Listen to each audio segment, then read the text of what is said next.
Lower दीर में जुमात इस्लामी पाकिस्तान के अमीर सिराजुल हक की कॉल पर मुल्क के दीगर हिस्सों की तरह लोअर दीर में भी कमर तोड़ महंगाई के खिलाफ एहतजाजी मुजाहरा किया गया।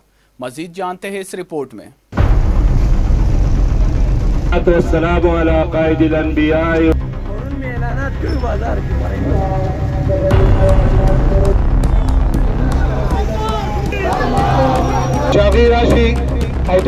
जमात इस्लामी पाकिस्तान के अमीर सिराजुल हक की कॉल पर लोअर दीर में भी कमर तोड़ महंगाई के खिलाफ एहतजाजी मुजाहरा किया गया, जिसकी क़यादत ज़ैली अमीर अज़ाज़ुल मुल्क अफ़कारी और JUI यूथ के ज़ैली सदर यूसुफ अली कर रहे हैं। मुकर्रीन ने कहा कि इंसाफ के नाम पर बनी हुकूमत ने कमर तोड़ महंगाई और बेरोजगारी की वजह से अवाम की जिंदगी अजीरन बना दी है। 1 करोड़ नौकरियां और 50 लाख घर देने वाली हुकूमत ने लोगों से न सिर्फ नौकरियां छीन ली बल्कि बहुत सारे लोगों को बेघर भी किया। उन्होंने कहा कि एशियाई खरदनोश की कीमतों में आए रोज इजाफे ने गरीब तबके को फाकों पर मजबूर किया है। आए रोज बढ़ती हुई महंगाई की वजह से मुल्क भर में मुसलसल खुदकशी और बच्चों की फरोख्त में इजाफा हो रहा है। आटा चीनी चोर हुकूमत ने पेट्रोलियम मसनूआत के साथ साथ जान बचाने वाली अद्वियात की कीमतों में 400% इजाफा करके गरीब आवाम से जिंदगी का हक छीन लिया है।